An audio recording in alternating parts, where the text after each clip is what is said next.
តាមពិតទៅ relaxing music នេះគឺបានថ្លៃច្រើនមែនទែននៅពេលដែលបងប្អូនយកទៅ post នៅលើ YouTube ត្រឹមតែ 100k view អីហ្នឹងអាចបានលុយដល់ទៅ 4, 5, 600ឯណោះចឹងថ្លៃមែនទែនប៉ុន្តែបើអ្នកទាំងអស់គ្នាអត់ចេះបង្កើតអត់ចេះធ្វើទេគឺដាក់ទៅជាប់ហ្មងទោះបីជាបង្កើតថ្មីក៏ដោយតាម Suno ក៏នៅតែជាប់ដែរចឹងវីដេអូនេះខ្ញុំមកប្រាប់អ្នកទាំងអស់គ្នាអំពីរបៀបក្នុងការធ្វើ relaxing music អញ្ចឹងនេះជាអេពីសូតទី1ដែលខ្ញុំនឹងធ្វើជាបន្តបន្ទាប់តោះអញ្ចឹងដើម្បីបង្កើត relaxing music បានខ្ញុំមាន prompt មួយ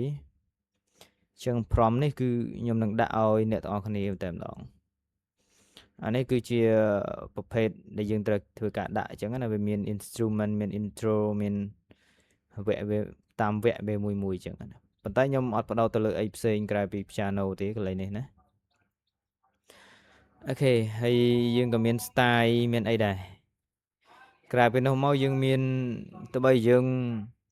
មានជា relaxing music មែនប៉ុន្តែយើងក៏ត្រូវរើស style ណាមួយឬក៏ប្រភេទភ្លេងណាមួយដែលយើងចង់ធ្វើយើងអាចរើសទៅពីបានធ្វើសំឡេង relaxing music សម្រាប់ដេកយើងផ្ដោតទៅលើតែសម្រាប់ដេកសម្រាប់អានសភៅសម្រាប់ដាក់នៅហាងកាហ្វេដាក់នៅហាងកាហ្វេតែទៅផ្ដោតមួយចឹងកន្លែងនេះមាន rainy window វាមាន moonlight ស្អីគេនេះ minimalism អូខេ forest meditation floating cloud piano អូខេអញ្ចឹងកុំឲ្យខាតពីខ្ញុំយកrainy window បាទដែលពេញនិយមខ្ញុំដាក់ picture ខ្ញុំដាក់នៅពេលដែលដេកពេលយើងដេកយប់ឡើងទៅយើងតែចាក់តោះអញ្ចឹងដើម្បីធ្វើបានយើងត្រូវមាន Suno របស់យើងត្រូវមាន Suno មួយមកអញ្ចឹង Suno យកល្អទិញមកណាមិនជាបញ្ហាទេអូខេអញ្ចឹងយើងមាន Suno យក prompt យើងមកដាក់មកនេះអញ្ចឹង prompt យើងយកប៉ុណ្ណេះមកចាំខ្ញុំដាក់ឲ្យកន្លែងនេះយើងដាក់កន្លែង lyric អញ្ចឹងណាហ្នឹងហើយតទៅទៀត style របស់វាអញ្ចឹងវាមាន style ហើយខ្ញុំយកrainy window piano អញ្ចឹងវាមាន style របស់វាបែបនេះអញ្ចឹងខ្ញុំដាក់វាកន្លែងនេះអូខេអញ្ចឹងកន្លែងនេះខ្ញុំចុចបើកមួយមកហើយខ្ញុំយកបន្ថយអានេះមកបន្តិចទៅឡើងអានេះមកបន្តិចកុំឲ្យវាដល់អាក្រហមតោះយើងដាក់ឈ្មោះមកស្អីគេកន្លែងនេះខ្ញុំដាក់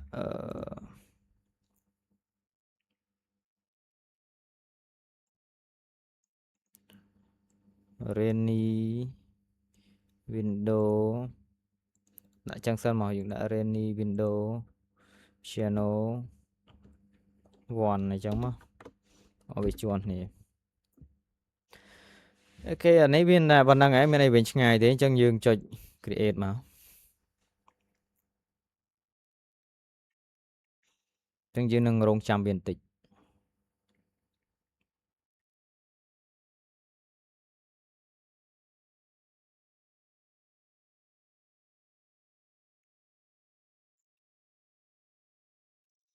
កន្លែងនេះនៅពេលដែលវាដើរពេញណាដល់ពេលដែលវាដើរពេញយើងធ្វើការ download វាជាប្រភេទstem ដើម្បីយើងបំបែកយក MIDI វាដើម្បីយើងមកធ្វើការកែកាត់ផ្ដាច់ copyright ហ្នឹងតែម្ដងតោះឥឡូវចាំឲ្យវាដើរតិចសិនទៅវាពងដៃខ្ញុំចាក់ស្ដាប់មើលអានេះបើខ្ញុំយកទៅចាក់ YouTube វាអាចនឹងជាប់ណាចឹងចាំវាពេញសិនទៅចាំយើងកែវាណា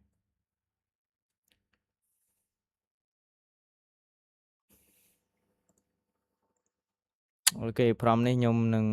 ដាក់ឲ្យខ្ញុំរៀបចំឲ្យតិចខ្ញុំយកចំណាមិញ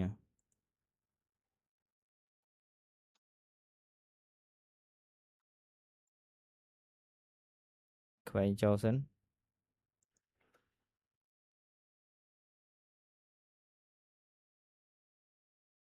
អានេះអូខេចឹងខ្ញុំបើកអានេះថ្មី ខ្ញុំទាញវាចេញមកក្រៅចេះដើម្បីឲ្យវាលាយឡំគ្នាចឹងព្រមនេះនៅពេលដែលបងប្អូនយកទៅគឺយកទៅដាក់ដូចខ្ញុំមកបានហើយចឹងខ្ញុំដាក់លេងដាក់ថាព្រមហ្នឹងអានេះព្រមដែលយើងដាក់ខាងលើជាមួយ lyric ណាហើយអាក្រោមនេះជា style ណាចឹងក្រោមនេះជា style អូខេចឹង style មានប៉ុន្មាននេះ1 2 3 4នេះចង់បានភេទណាយកខ្លួនឯងណានៅទី10ដាក់ឲ្យ10 style ចឹងយកទៅប្រើការខ្លួនឯងចុះ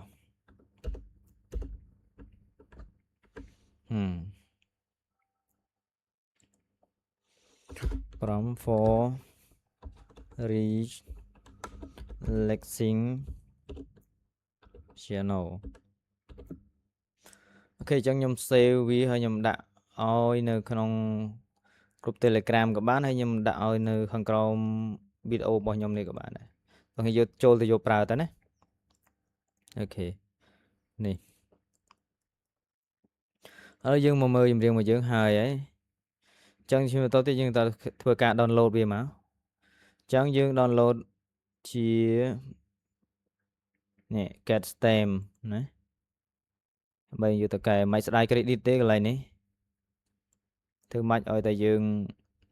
យកទៅធ្វើមកបានស្អាតល្អព្រោះអា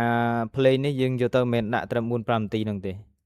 ពី 3 នាទីហ្នឹងទេគឺយើងយកទៅធ្វើរាប់ម៉ោងកាត់តរាប់ម៉ោងយើងមានវិធីកាត់ខ្ញុំមើល extract សិនអញ្ចឹងកន្លែងនេះតោះនេះ down វាជា MIDI មកនេះ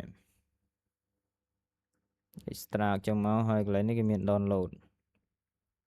ចឹងហៅអានេះក៏ down M3 ចឹងខ្ញុំយក file wave មួយខ្ញុំយកជា MIDI មួយ MIDI នេះខ្ញុំយកទៅកែណាហើយ wave នេះខ្ញុំយកទៅសម្រាប់ detect tempo ចុច download មករងចាំវាពេញណាអញ្ចឹងវីដេអូទី1នេះមានតែប៉ុណ្្នឹងទេចេះប៉ុណ្ណេះសិនហើយជួបគ្នានៅវគ្គ2បន្តទៀតណាអរគុណ